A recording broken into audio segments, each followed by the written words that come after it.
ಪಾಟೀಲ್, ಯಾದಗಿರಿಯಲ್ಲಿ ಕೆಮಿಕಲ್ ಕಂಪನಿಗಳ ಗೂಂಡಾವರ್ತನೆ, ಕೆಮಿಕಲ್ ಕಂಪನಿಗಳ ಅಟ್ಟಹಾಸಕ್ಕೆ ಗ್ರಾಮಸ್ಥರು ಪರದಾಡುವಂತಹ ಪರಿಸ್ಥಿತಿ ನಿರ್ಮಾಣ ಆಗಿದೆ. ಜೀವ ಜಲವನ್ನೇ ವಿಷವಾಗಿಸುವುದಕ್ಕೆ ಹೊರಟಿದವೆ ಈ ರಾಸಾಯನಿಕ ಕಂಪನಿಗಳು. ಇದರ ಮೇಲೆ ಅಟ್ಟಹಾಸ ದರ್ಪವೇ. ಇದರಿಂದ ಗ್ರಾಮಸ್ಥರು ಪರದಾಡುವಂತಹ ಪರಿಸ್ಥಿತಿ ನಿರ್ಮಾಣ ಆಗ್ತಾ ಇದೆ.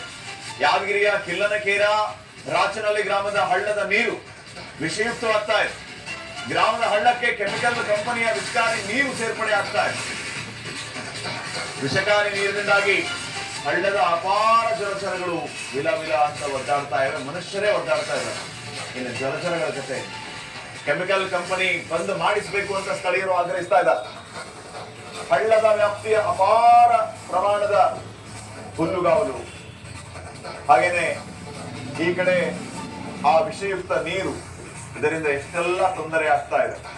ಯಾರ ಕುಮ್ಮಕ್ಕಿನಿಂದ ಈ ರೀತಿಯ ಕಂಪನಿಗಳು ವಿಷಯುಕ್ತ ನೀರನ್ನ ಬಿಡ್ತವೆ, ಆ ವೇಸ್ಟೇಜ್ ಅನ್ನ ಬಿಡ್ತವೆ ಅನ್ನುವಂಥದ್ದು ಸದ್ಯಕ್ಕಿನ ಪ್ರಶ್ನೆ ಆಗುತ್ತೆ. ಇಲ್ಲ ಅಂತಂದ್ರೆ ಇವ್ರಿಗೆ, ಈ ಕೆಮಿಕಲ್ ಕಂಪನಿಗಳಿಗೆ ಅದ್ ಹೇಗ್ ಧೈರ್ಯ ಬಂದ್ಬಿಡುತ್ತೆ ಹಳ್ಳಗಳಿಗೆ ಈ ರೀತಿಯ ಕೆಮಿಕಲ್ ಅನ್ನ ರಿಲೀಸ್ ಮಾಡೋದಕ್ಕೆ? ನೋಡಿ, ಇಲ್ಲಿ ಹಳ್ಳವನ್ನ ನೀವು ಗಮನಿಸ್ತಾ ಇದ್ದೀರಿ. ವಿಷಯುಕ್ತ ನೀರು ಎಲ್ಲ ವಿಷ ಆಗಿದೆ. ಜಾನುವಾರುಗಳು ಕುಡಿಯೋದಕ್ಕೆ ನೀರಿಲ್ಲ, ಇದನ್ನ ಕುಡಿಯೋದಕ್ಕೆ ಸಾಧ್ಯನೂ ಇಲ್ಲ. ಜಲಚರಗಳು ವಿಲ ವಿಲ ಒದ್ದಾಡುವಂತ ಪರಿಸ್ಥಿತಿ, ಗ್ರಾಮಸ್ಥರು ವಿಲ ವಿಲ ಒದ್ದಾಡುವ ಪರಿಸ್ಥಿತಿ.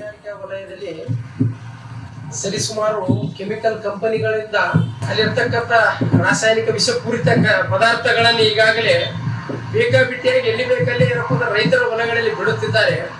ಇದು ಏನಪ್ಪ ಅಂದ್ರೆ ಈ ಭಾಗದ ಒಂದು ದುಸ್ಥಿತಿ ಅಂತ ಹೇಳಬಯಲಿಕ್ಕೆ ಇಚ್ಛೆ ಬಯಸುತ್ತೇನೆ. ಇವತ್ತು ಮುಂಜಾನೆ ಯಾದಗಿರಿ ಮತ್ತು ರಾಯಚೂರಿನ ರಾಜ್ಯ ಹೆದ್ದಾರಿಯಲ್ಲಿ ಶೆಟ್ಟಿಹಳ್ಳಿಯಲ್ಲಿ ಬರ್ತಕ್ಕಂಥ ಗ್ರಾಮದ ಹತ್ತಿರ ರೈತರ ಹೊಲಗಳಲ್ಲಿ ಏನಪ್ಪ ಅಂದ್ರೆ ಹತ್ತಿ ಬಿತ್ತಿದ್ದಾರೆ. ಆ ಹೊಲಗಳಲ್ಲಿ ಕೂಡ ಏನಪ್ಪ ಅಂದ್ರೆ ಕೆಮಿಕಲ್ ಬಿಟ್ಟು ರೈತರಿಗೆ ಇವತ್ತು ಬಾಯಿಗೆ ಮಣ್ಣಾಗ್ತಕ್ಕಂಥ ಕೆಲಸ ಏನಪ್ಪ ಅಂದ್ರೆ ಈ ಕಂಪನಿಗಳ ಮಾಲೀಕರು ಮಾಡುತ್ತಿದ್ದಾರೆ. ಕೈಗಾರಿಕಾ ವಲಯದಲ್ಲಿ ಸರಿಸುಮಾರು ಕೆಮಿಕಲ್ ಕಂಪನಿಗಳಿಂದ ಅಲ್ಲಿರ್ತಕ್ಕಂಥ ರಾಸಾಯನಿಕ ವಿಷಪೂರಿತ ಪದಾರ್ಥಗಳನ್ನು ಈಗಾಗಲೇ ಬೇಕಾಬಿಟ್ಟಿಯಾಗಿ ಎಲ್ಲಿ ಬೇಕಲ್ಲಿ ಮತ್ತೊಂದು ಕಲುಷಿತ ನೀರನ್ನ ಸೇವಿಸಿ ಗ್ರಾಮಸ್ಥರು ಅಸ್ವಸ್ಥ ಪ್ರಕರಣದ ವಿಚಾರಕ್ಕೆ ಸಂಬಂಧಪಟ್ಟಂತೆ ಬ್ಯಾಲ್ಯಾಳ ಗ್ರಾಮದ ಶುದ್ಧ ಕುಡಿಯುವ ನೀರಿನ ಘಟಕ